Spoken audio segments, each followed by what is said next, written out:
What's up, Toilet Water Squad? I'm Big P, and this is some Mediterranean chicken and rice type thing. I had some boneless, skinless chicken thighs in my freezer, so I decided to try to make something kinda healthy-ish. I had about 500 grams of chicken thighs, which is about 1 pound. You might even want to double that.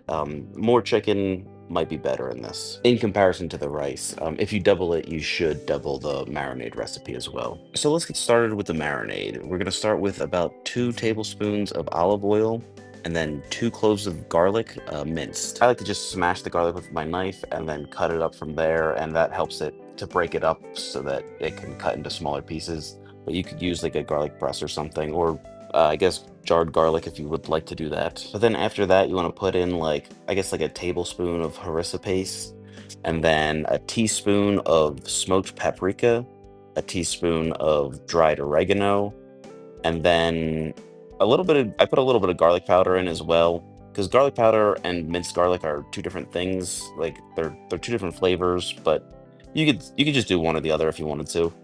And then after that, 1 tablespoon of lemon juice. So basically just, I guess, like a half a lemon's worth of lemon juice, and season with salt and pepper. And then you just want to mix that all up. And then we're gonna start on the chicken. The chicken piece is real simple. You just want to cut the chicken up into, I guess, like about an inch size pieces. And then add that to the bowl with the marinade. And once you got that all in there, mix it all up so that everything's coated. You want to use a bigger bowl than what I used. And then you want to put this in the refrigerator and let it marinate. But you want to do that for 2 to 4 hours. You can do longer than that, but you don't want to. Some people, some people, I think that the longer you marinate something, the better, but that's not really the case because the acid in the marinade will start to kind of break down the chicken a little too much, and it might get like tough. So really 2 to 4 hours is what you want. The next step is a yogurt dill sauce. You can play with this a little bit. You can play with the marinade. Play with all of it. Play with your food, kids. Play with it. I'm not gonna give measurements for this part. You probably want to make more than I made because this wasn't nearly enough for all the leftovers that I had. But you want to use a good amount of some whole fat Greek yogurt, and then you want to use some lemon juice, some olive oil, and then fresh dill, garlic powder, black pepper, and salt. And then taste it and see how it is. See if you need to add something, or, you know, if it's too much of something, maybe just add more yogurt to try and dilute it. And if it's too thick, you can, add water, or add more lemon juice, but you can always add water to thin it out a bit because you don't want it to be too thick. And then if you add too much water, then maybe add more yogurt. This is meant to add like an acidic pop to the dish, so make sure to put enough lemon juice in there, to give it a little zip. So the chicken's just about ready to be cooked, so I'm gonna dice up this onion, and then this is half of an onion and then 3 cloves of garlic. I'm just doing a rough chop on the garlic, just kind of similar to what I did to the garlic earlier.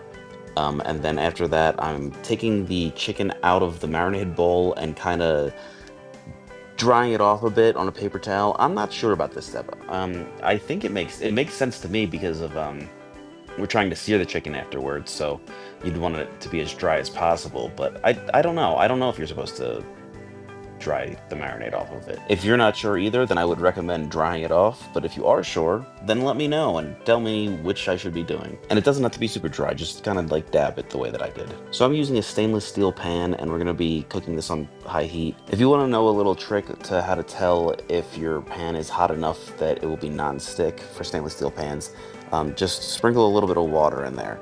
And if it's not hot enough yet, it'll just kind of fizzle out. But if it is hot enough, it'll do what it's doing here, where it kind of looks like marbles moving around. So that's called the Leidenfrost effect, which is like the pan is so hot that it's creating a layer of steam under the water droplets. So the water droplets aren't actually touching the pan, they're kind of gliding over it. That indicates that it will be non-stick when you add your food to it. And when I do the water droplets, I usually just run my hand under some water and then I just kind of flick it onto the pan. You shouldn't use that much water. Once your pan's ready, add your chicken to it and just cook it for 2 to 3 minutes on each side. We're just trying to get some color on the outside. We're not trying to fully cook the chicken yet because we're gonna put it back in later when the rice is cooking. I should have mentioned, you wanna use like something that you have a lid to, some sort of big, like it could be like a pot or something, maybe like a Dutch oven. because we're going to cook the rice in this pan as well. So once the chicken's out, add your onions and cook them for like 1 to 2 minutes until they get soft. And then you want to add a little bit of harissa paste, maybe like a tablespoon. This could depend on how spicy you want it, I guess. And then once that's all mixed in, add 1 cup of rinsed basmati rice. So you want to make sure you rinse that in some water just until the water runs clear. When you add the rice, stir it all in to make sure all the rice grains get coated in the oil. Then I like to make some space, add a little tiny bit more oil, and then I add the garlic there, so that the garlic, to make sure the garlic gets cooked a little bit before it gets mixed into everything else. Cook the garlic for a few seconds, maybe like 5 to 10 seconds, and then stir it into everything else. And then add chicken broth, 2 cups of chicken broth. So the way that I like to do that is I add some better than bouillon paste, and I just add like I guess like a teaspoon of that, and I let that cook for a second, and then I pour in 2 cups of water on top of that. Stir it all up and then bring it to a simmer. Once it's at a simmer, add the chicken back on top of the rice and everything, and then put the lid on and let it cook for about 15 minutes. While that's cooking, we can get some other stuff ready. So these are going to be ingredients that we don't want cooked. I'm using either cherry or grape tomatoes. I don't really know. I don't remember, and I don't know enough about tomatoes to know the difference. But you just want to get a thing of these. And if you don't know this trick, you can get the lid of 2 deli containers and put them on top of each other, and you can put the tomatoes in between the 2 lids, and it makes it easy to cut a bunch of them in half at once. So you want to do that, and then once you cut them in half, I'd recommend cutting them in half again so that they're cut into quarters. I also put carrots in this, so get out some carrots and chop them up as well if you want to. I never the store by me sucks, and this is the only carrots that they had available. I've never used these before, and you know what?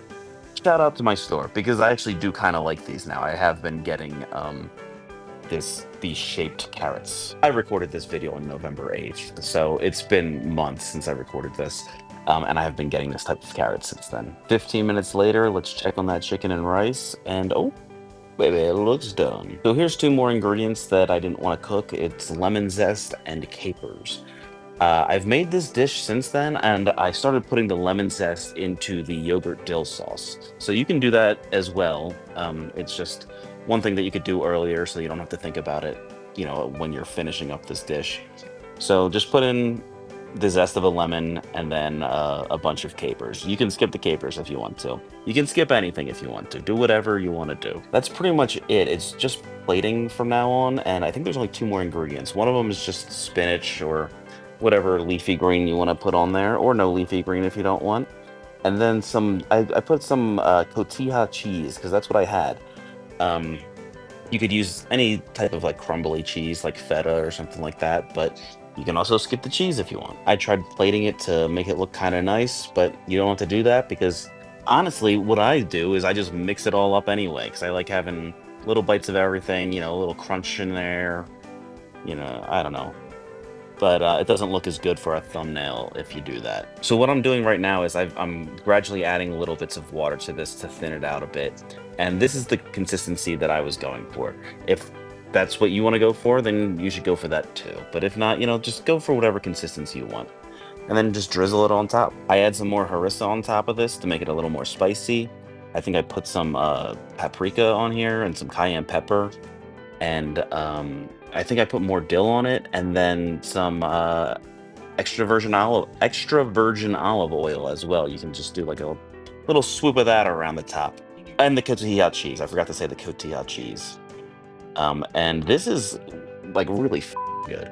I don't know, man. Like, I don't know health food that well, so I don't know if this is healthy, but I think it's healthier than stuff that I usually eat.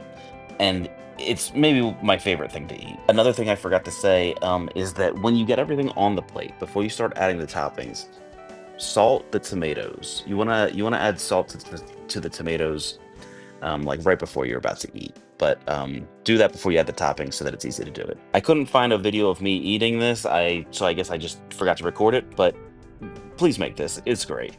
Well, it seems our time has come to an end. Thank you for watching Toilet Water Squad. Like and subscribe, and Check out some other videos about ice cream or high altitude baking or just other food stuff. And big shout out to the Upper Decker members. You guys are keeping a roof over my family's head. And remember to hug your pets. Give them a nice little pet and give them a big ol' hug from Big P. That's me.